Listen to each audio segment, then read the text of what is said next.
Flyers preseason is among us. We're 3 games in, but could they be trading a player soon? Are there players on the way out even before the regular season starts or a couple weeks into the regular season? That's the question that we're asking right now because some writing is on the wall, honestly. I'm joined by Ryan Gilbert of BroadStreetHockey.com. I'm Thomas Williams of BroadStreetHockey.com. And Gilbert, I think the first player that comes to mind immediately when we're talking about players on the outs and players that the Flyers might not want to potentially see a future in or not have a place long term is Samu Tuomaala, the 22-year-old winger from Finland, two seasons in the AHL. What's your kind of vibe check on what do you think the Flyers think of Tuomaala? It's really hard to get a grasp on how they view Samu Tuomaala, or maybe we should just actually take their actions as their feelings on him, because he was a part of the cuts on Thursday, which is like the third round of cuts, and like the round of cuts with like the lower level guys. Like, so very surprising to see him among that. I know we wrote on that at BroadStreetHockey.com because yeah, he's 22. He's coming off a so-so year, 32 points in 46 games, a down year from the year before, but also played fewer games due to injury. I don't I don't know what to think of him. I've just always expected more, but that might just be how he's kind of presented too. No, exactly. Like I think it's basically he's in a similar position that some other like skilled prospects find themselves in of like I'm either going to be playing top 6 minutes, that kind of style, or not playing at all because they can no longer adapt to a bottom 6 role. They don't have the tenacity, the grit, the whatever you want to call it, that coaches like some players having. Of course, there's like third line players that are not like super gritty, like we know in Philadelphia with like Bobby Brink isn't like crushing anyone anytime soon. But there's players that the Flyers already have that fit that mold. So I think Tuomaala is basically he would have to fight and climb over the Brink, the Konecnys, the Michkovs, Tippett's, Forrester. Like you already threw a bunch of wingers, and is he getting better than any of them? No, I don't think so. I think other prospects are jumping over him. So I think Tuomaala was like, it was surprising that he was part of those initial cuts along with like the AHL only players, and then like a guy they just traded for that's I think scored 9 points in the AHL last year and Tucker Robertson. Like he's lumped in with these players in this cut that's like, oh, I'm now just like in the AHL even before the AHL training camp started because that's starting this weekend. Like it's suddenly he's kind of lost in the system. Yeah, you can't even say like, okay, maybe they're going to frame it like this. Okay, we sent him down to get him ready for Phantom's training camp. He wasn't on the roster bubble. We want him to have a good season start to the season in Lehigh Valley, and they make that excuse. But yeah, training camp hasn't started yet for the Phantoms. They could have kept him up for, another game, have him get a game in Philadelphia, which I think is important for some of these prospects. Let them feel the energy, even if it's just a half-filled arena there. But yeah, bringing up Bobby Brink, it made me pull up his elite prospects page because they were both second-round picks. Brink 34th overall, Tuomaala 46th overall, but Brink, 2 years ago, so 2023-24 was the year he really impressed in camp, and that's when he made the team out of camp. He got sent back down during the year, but the year before that, he only had 28 points in 41 games in his first full Phantom season. Obviously, he had higher point totals in college than Tuomaala did in Liga over in Finland, but kind of different styles of play there, and you just want Tuomaala to impress at some point. And he has not since I think 2 years ago now. He got like concussed in the preseason after having a good start, but since then it's just been downhill. Yeah, it's just like if you're not adapting your game into playing a certain way, then basically you have to show something more, and he hasn't yet. So I think right now he's at risk of honestly the Flyers moving on from him. Like it totally just makes sense for a team to potentially like see what's up and like because the Flyers have so many wingers that are above Tuomaala in the depth chart, and I wrote in the article at BroadStreetHockey.com about this, that basically Tuomaala is stuck in this middle ground of like, okay, he's not Forrester or Tippett that are NHL regulars, but then there's these young wingers that are coming up. The Denver Barkey's making his NHL debut, AHL season kind of debut. He's a rookie in there. You have your Shane Van Saggies, your Jack Murtags, you have your players that fit more of the Flyers, what they're trying to build. And because Tuomaala doesn't really fit that right now in like a physical forechecking way, then it's just like you should probably move on from him when he still has some potential like value. And I'm not saying he's like the most coveted player in the world, but he's a former second round pick. He scored 0.7 points per game in the AHL last year. And like that's above pretty good prospects like a Rucker McGroarty or Dylan Duke or Owen Beck, Fabian Lascelles, like former first round picks that are under 22. And like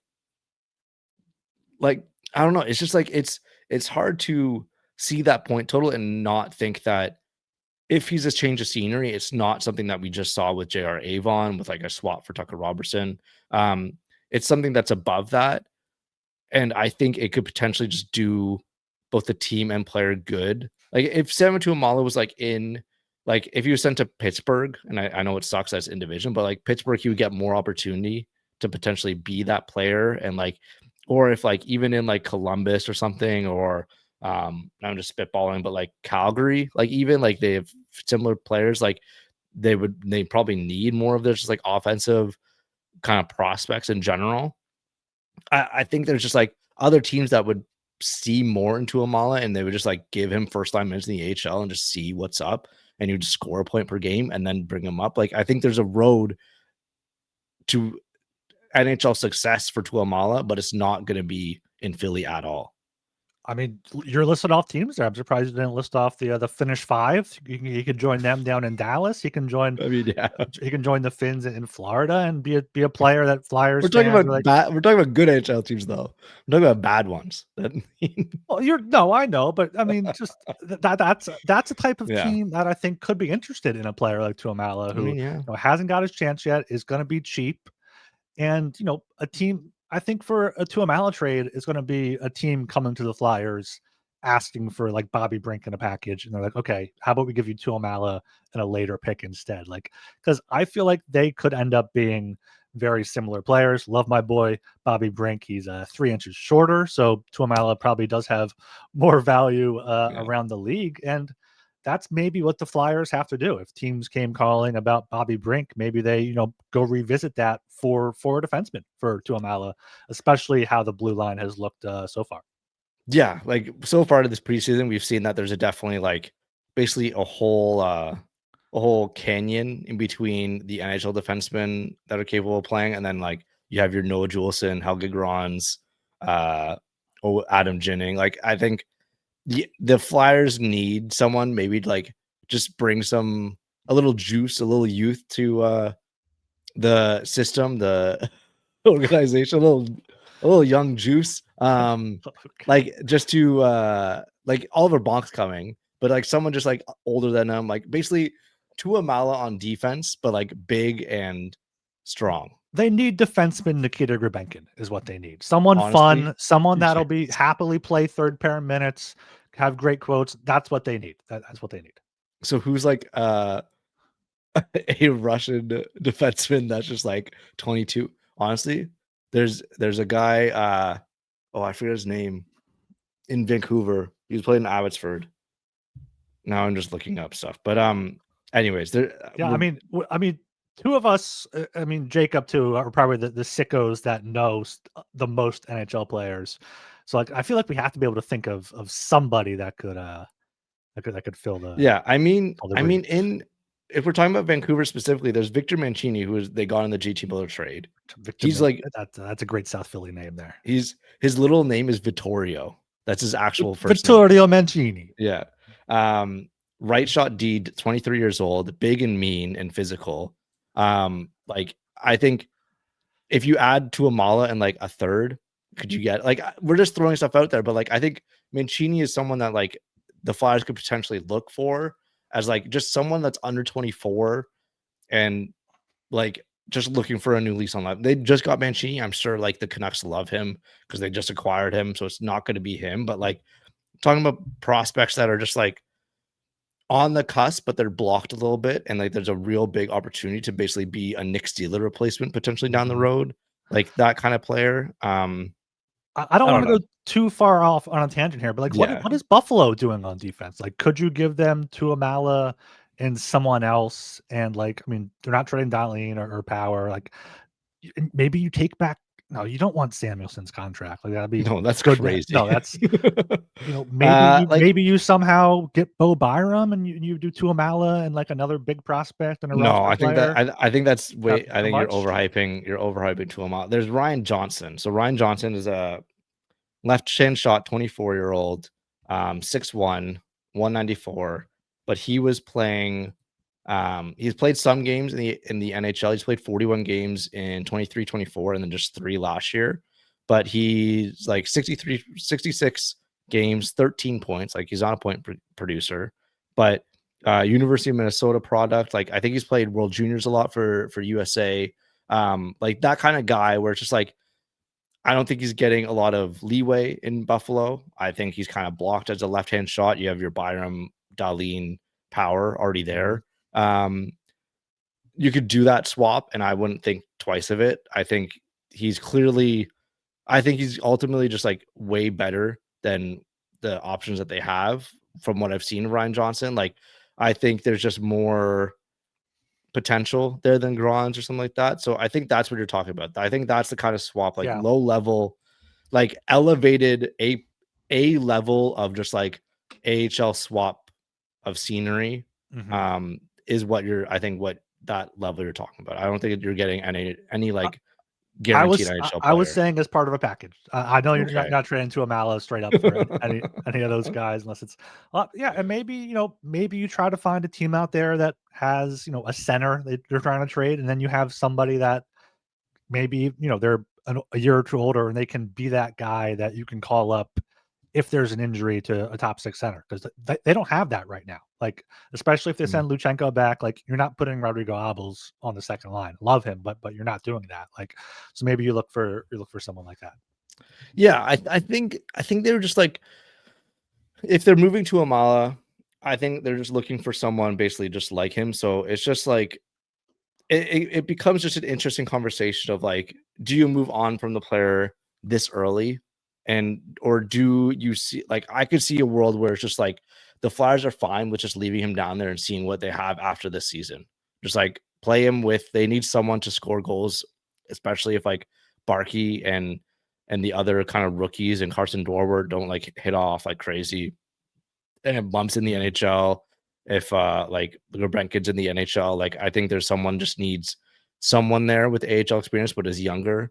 They just keep him there. But I think moving on from him could potentially like entice some teams, and they'd be smart to take calls on him. Like that's basically what I'm saying. They'd be smart to be like, we have no use of this player, but he's kind of sick. Yeah, yeah, Like I think he's we're fast yeah. and Yeah. whatever. We're going way too long on Tuamala here when we have other players to get to, but one last thing here is, like, does it hurt to keep him and see if No. he can turn it around this year? Like, there should be no rush to trade him, so, yeah, maybe you go out and look for a defenseman that can be NHL, AHL ready and fill in better than these guys we've seen out there, but give Tuamala time, like, you don't wanna give up on a prospect too early. Yeah, I think the main thing of our feelings of Tuamala or what I'm thinking right now is like this this cut clearly shows that the Flyers don't love him. This his preseason performance and rookie camp and all this stuff in development camp or whatever. He wasn't at dev camp, but rookie camp. Um, that shows that he's not blowing the doors off anytime soon.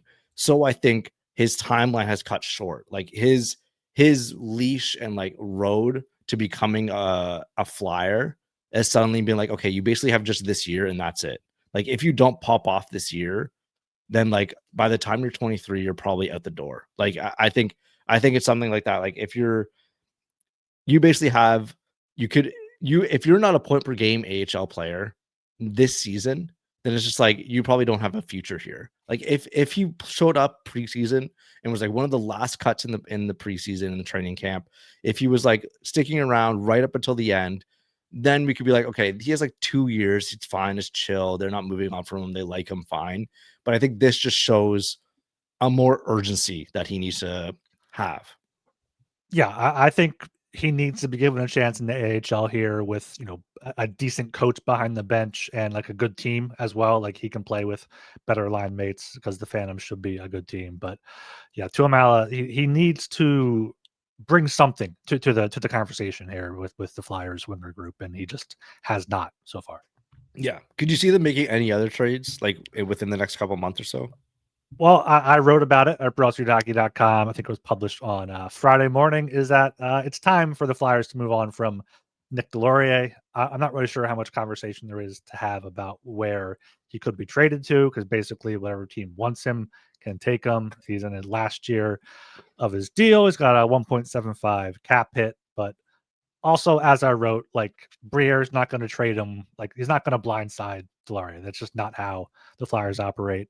They can easily be like, all right, go play a few games. You'll get banged up. You go on IR again, like you did last year. But the main point is that there's these guys battling for roster spots, or trying to, with Luchenko, Abels, Grabenkin, Bump, Tony Dick. I'd rather have on the team than Delorier. It's just like he's worn out his welcome here. He just has. He's a great guy to have around, but I just don't see a need for him. Yeah. It's basically like, if you're like, would you be comfortable in just not being on the roster, but you're able to hang out and practice? Like, can you have a player that's just like not like a non-roster player? Can you just like agree to that, just to be a non-roster player, but you're just like hanging out? Because like he's literally taking up a spot and taking up a cap space. Yeah, But like I don't see like, do you like I if I were to put an under, I don't think he's touching 40 games at all. I don't think he's touching 30, like no, maybe around there, like I'm looking 5, up right 28. now. He had 31 games last year. Let me look up his game logs I to think he's playing see, less, because fewer, when did whatever. he get hurt? He played through November 9th down in Yeah. Florida, came back home, did not play again until February 4th. So yeah, that's fine there. Get in 5-7 games, get a bit, get a few fights, Yeah. excite the crowd, get a little bit banged up, and put you on IR and hang around the team. Yeah, That's okay. perfect. Planned Love that. a planned Love that. IR. Yeah. Yeah. I mean, I think that's really it. Those are the two contenders, really. Like, I don't think they're making any moves like crazy soon. I don't think they're gonna be shuffling the roster right now. Like, Yeah. yeah, I think those are the two real like strong, like, if they do anything potentially, like, just to give a change of scenery for a guy, and then also to just like clear up some space and just like maybe even pay. I don't think they're paid to get rid of him, but like just I don't know. I don't see a reason why he's hanging around really. Yeah. Do you think there's any players the Flyers could lose on waivers? Here before the season, these GMs don't want to upset each other too much, and everyone has their same kind of level of players that they want to get through. But like, do you think like a Jennings or Grans or Tony Dick, or one of the veteran defensemen they signed could potentially be waived and claimed? I don't see anyone like, maybe like Grons you could potentially just say because of the age and like the like draft He's big, status as like a right hand second shot. Yeah. big right hand shot, 23, former second round pick. If you just Mhm. had that as like a vacuum, as just an archetype without anything else, without a point total attached to him, without any like what he's done, I think that's like enticing for a lot of teams. Um, this is his first year needing waivers, so that's the thing of like, but also he's not banging on the door, so I think he's gonna get waived no matter what. And like Anthony Richard's like an interesting one if like it's a really bad team and they liked what the Flyers saw in him. Like I could see a team liking him more this year than they did before last season. You know what I'm saying? Like Yeah. I could see them just like see him with the Flyers and be like, oh, that's kind of an interesting player to have on your fourth line. I would like that. And if you're sending him down, I would like San Jose.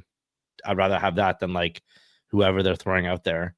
So yeah, I think it'd be like, man, could you imagine Anthony Richard like just like Florida fourth liner, like take over Absolutely, or Jonah go Gadvicic? down to Tampa Bay. Like, yeah, Fuck, it could like be insane. I'm looking back last year when they waived Richard. It was October 4th, and then February 7th, and he cleared through both times, obviously.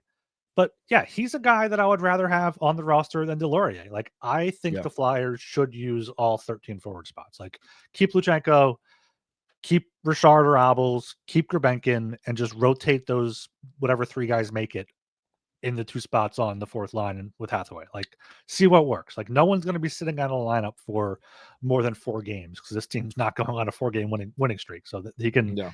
constantly mix things up. I mean, I'm predicting it now that Anthony Richard's a Florida Panther, but it's It gonna would not happen. surprise me, or a Let me hurricane. see. A Let me see hurricane, their maybe. Carolina could take him too. because they have Tyler Mott, Daniel Walcott, Noah Gregor, and Josh Lapina on a PTO. I would take Anthony Richard over all those players. Maybe Noah Gregor's fine, like he's whatever. Yeah, But like, come on. yeah. I would put Anthony Richard at least even with those players. Then you already have them signed to a contract. You don't have to do any paperwork. You just have you just get a player. You get a pissed off player who was waived and now he joined the team. I mean, I and use would his be speed. pissed off if I was going to South Florida. I guess not, but Like, yeah. and Joe, I'm the Alex Barkov replacement. I'm Anthony Richard. Yeah, that'd be good. Yeah, I think that's enough early transaction talk for Yes. the middle of the preseason. Like and subscribe to this video if you liked it. Or if you hate it, just like anyways, or comment that you hated it. BroadStreetHockey.com. Read and subscribe. $5 a month gets you everything you need over there. Independent journalism, all this stuff, independent content, best sports blog in the world. And listen to all of our podcasts, BroadStreetHockey.pod. BSH podcast with Gilbs and Joe DiMarini, Fly Purpley with Steve and Quiggs, Fly Guys with Cameron and Justin. They're all absolutely fantastic. Yeah, everything. Click, subscribe, all that stuff. It covers it. Broad Street Hockey forever.